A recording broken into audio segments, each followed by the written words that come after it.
I understand that it's going to be hard to do so, but I feel like you should try your best to do so. What I'm also feeling as well is there's a lot of gossip here coming up in this spread. Gossip about, who's getting laid off, why so-and-so left in such an abrupt manner. And the point is, they've already left. Whatever people are talking about, it's all like he said, she said. And it's all things that don't really matter because the other person's no longer in the picture. So I feel like there might have been a coworker that left. There might have been somebody that left. There might have also been some type of rumor or scandal surrounding workplace romances. And I don't know how long it has been circulating around, but I definitely see remnants of that still in the gossip, in the rumors, in the discussions between coworkers. And at the end of the day, it doesn't really matter. And engaging in, this sort of low vibrational energy, even if you're just like, even if you don't care, even if you're just like, hey, what are you guys talking about? That type of low vibrational energy, it's not good for you to be in it, and it's not good for you to get sucked in or to kind of get pulled or drawn into it, okay? And I feel like a lot of it has to do with the people in general that are around you. So don't get pulled into their vibration. Don't get pulled into the gossip, because if they're gossiping about other people, one day they will gossip about you.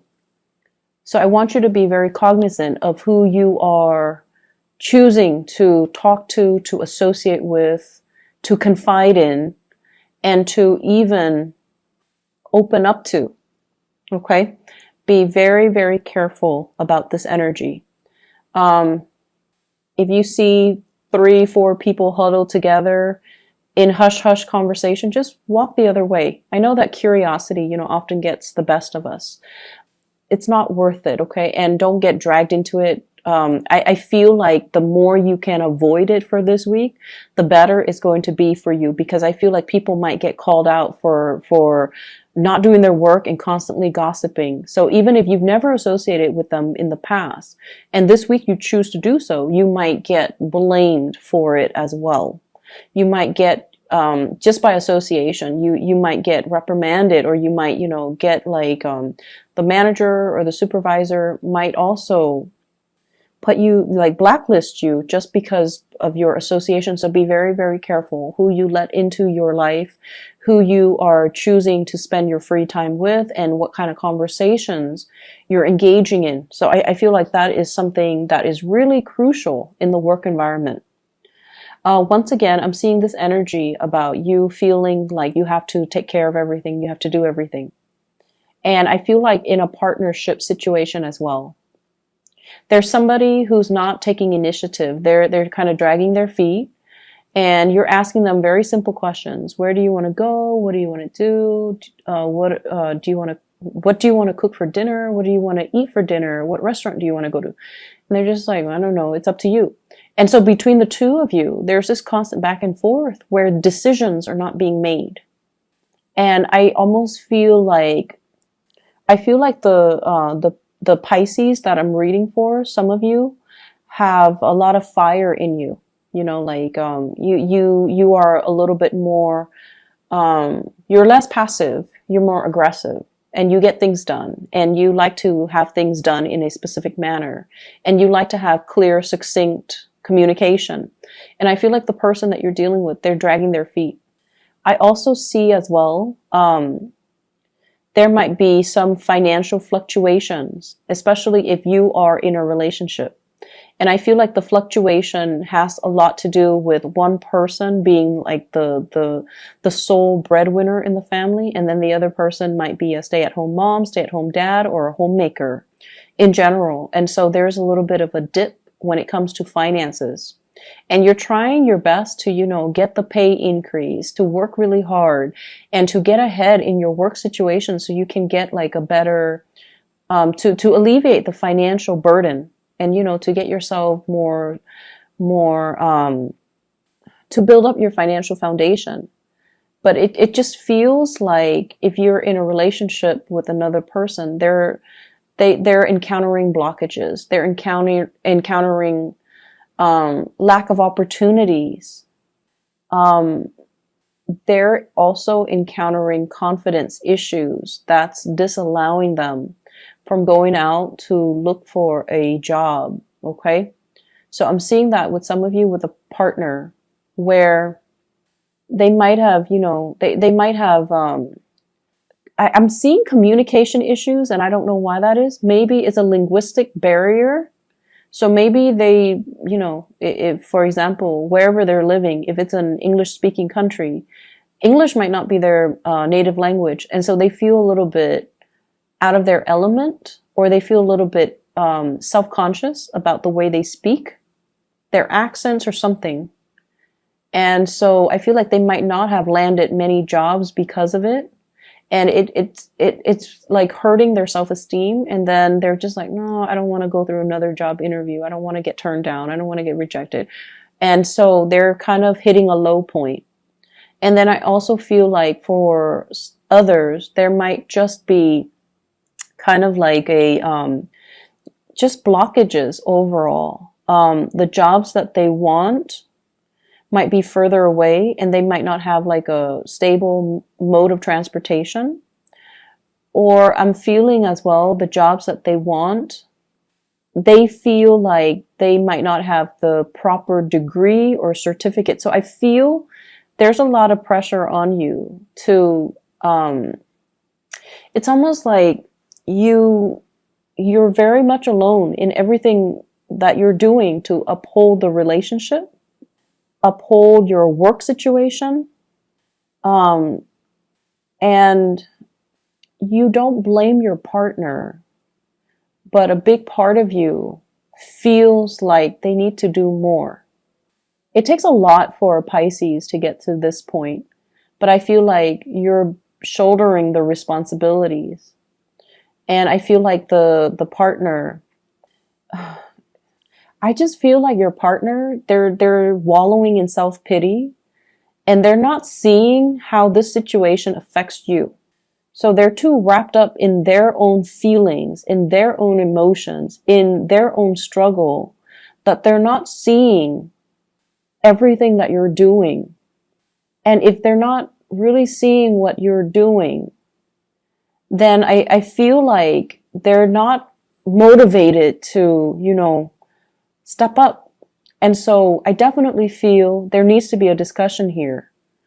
And I feel like if you tell them, hey, I'm really struggling, if you really spell it out for them, that will be the kind of like the drive, the impetus, and the one thing that will really motivate them, okay? Because they don't want to see you struggle, but they're so wrapped up in themselves. And you're probably wondering, because you guys are really intuitive and you're very, very considerate. You know when someone's in a bad mood, and you intuitively know. So you try to cheer them up. You know when somebody is like having a bad day. You know how somebody feels. And so that's why you're very understanding with your relationship partner. They, on the other hand, they operate in a more practical way. So they might do things, practical things to help out best they can, like clean wash the dishes, do the laundry, clean the house, cook. But I feel like in terms of their financial contribution, it's very minuscule, and there's nothing wrong with that. But what I feel is there are some financial imbalances in the relationship right now, in the give and take. And I feel like they're so wrapped up in their own situation that they're not really seeing your struggles. And if you tell them, spell it out for them so that they snap out of it and they help you. Because if we leave things unsaid, I feel like it can lead to a lot of resentment further down the line, especially for you guys. And then I also feel like the partner is like sinking deeper and deeper and deeper into this space of self-pity, which is not helpful for the relationship. Okay, so try to fix the situation. It is within your control, and they're going to be very receptive to it, but you need to let them know hey, I need your help. I need you to just, snap out of it and help me. They have the capability to bounce back very quickly. They're strong, okay? They're just going through a little eagle dip right now, but they're strong and they will, they will snap out of it and they will help you. I'm seeing two people here, an earth sign, a Taurus, a Virgo, or a Capricorn. And this person, their life has been kind of stuck and stagnant and things are not progressing for quite some time. And I almost feel like across the board, I just feel like if you love somebody, right, you have to respect them. So I feel like, well, let's just say for a lot of the other signs, especially fire signs, well, fire signs, air signs, and earth signs in general, they have to respect somebody first before they can fall in love with that person. Okay, so that's what I'm feeling. And I feel like for you, you love them first and then you respect them. And I feel like even if the respect is not there, you still love them. I feel like somebody is kind of like falling off their pedestal in your eyes. And so they're saying like, the message, feelings pending. How do you feel about this person? How do you feel about this person now? If they have fallen from their pedestal, and if you're looking at a situation very realistically, how do you feel about this person? So I feel like there's some major turn of events concerning your feelings about a situation. Is it still tolerable? Your feelings about a person. Is their behavior acceptable? What needs to change? And is it within the realm of possibility to change this situation, or is it a lost cause? If it is a lost cause, do you check out now? Do you leave now? Or do you leave, or do you continue to waste time in it? Okay? So I definitely see some situations that might have been swept under the rug and now they're coming back to light for you to examine during this time. So Taurus, Virgo, Capricorn, I feel like that might be a partner that is, their life is very stuck. They're wallowing in self-pity and their foundation is looking a little bit decrepit. Like they don't really have anything to show for themselves. And I feel like they're sinking into further self-doubt. And, of course you love this person, but I feel like you kind of need to look at the situation realistically. Are they also corroding your foundation? If the answer is yes, you have to check yourself out of this relationship. And then I have an air sign. This is an Aquarius, a Gemini, or a Libra. This is somebody that I feel like you're not really sure how they feel about you. You're a little bit confused about this person. One day they're very affectionate, the next day they're very aloof. So there is like definitely an emotional roller coaster with this person. I feel like, let me see here. I feel like they've recently gotten back on their feet. So they might have left a relationship. They might have been in like a long-standing relationship and they left that. So they might, be very iffy about starting a new relationship. They might be testing the waters. They might not feel like you are the right person for them as well. So I feel like they're still trying to gauge whether or not they want to invest in you. That's what I'm feeling. So if they're blowing hot and cold, I feel like it's because they're confused about whether or not so much confused, but I feel more like they're still trying to get to know you. And so they're, they have the checklist. Emotionally stable, financially stable, honest, loyal, blah, blah, blah. Whatever their requirement is for a love relationship partner. I feel like their every day that they spend with you or every date that you go on with them, every conversation, they're keeping tabs. Okay. They're just like, okay, Did this text conversation show that the Piscean person is honest? Has their past track record with their past relationships, has it shown me that the Piscean person is loyal? So I feel like they're keeping tabs and they're checking off the list. So their feelings for you is still pending. They haven't made up their mind just yet.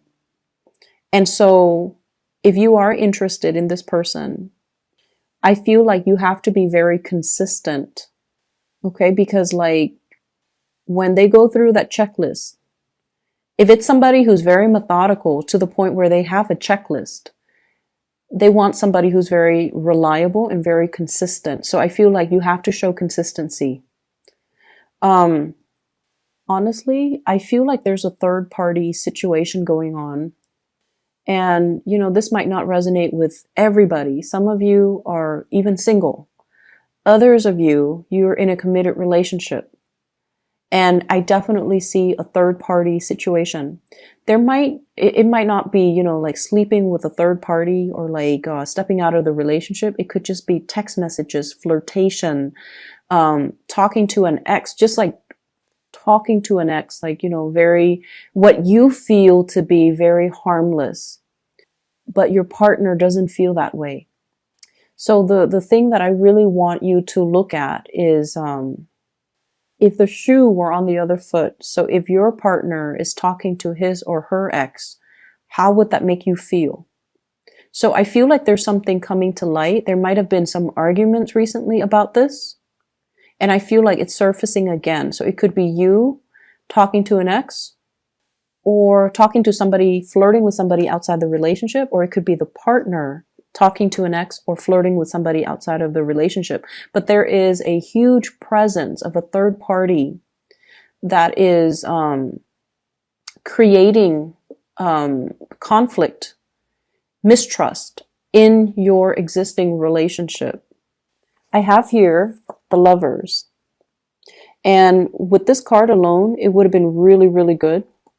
However, I also have here the Three of Cups in the reverse, third party. And when it's in the reverse, it's third party. And I also have as well the Three of Swords.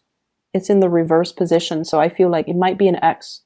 Three of Swords is a person that left our lives, and, you know, there was some separation, and it took you some time to heal from it, to get over it, and it's resurfacing. So I feel like it's an ex. I also feel like it's somebody outside of the relationship. So there's heavy interference here. Whatever situation you're in, if you're dealing with someone whose financial foundation is wobbly, if you're dealing with someone who's not sure about their feelings for you, or if you're in that third party situation, you have to really sort out your feelings. You know, we can't find the ideal partner in just one person. There are people with traits and qualities that we wish we can extract. And we wish we can extract all of those good traits and quality and roll them up and create them into, you know, the ideal man or the ideal woman. And I feel almost like you guys are very, very heavily, just very romantic. And I feel like you believe in that, you know, perfection, that ideal person. And so you might fall in love with, you know, multiple people because they embody that. They have certain traits about them that you wish your partner might have. And so you're constantly looking for that ideal type. And I feel like that might be why some people fall in love with multiple people. But what I'm feeling here is it's almost like a form of escapism. Rather than fixing what we have, we're kind of being drawn to others that have the qualities that we wish our partner has. The drive, the ambition, for example. So there are a few things here that we kind of need to fix, and you will be able to fully, I feel like the problems are easy to fix because you just have to really listen to what your heart desires and what it wants. Your feelings, you have to kind of sort them out. You have to decide how you feel.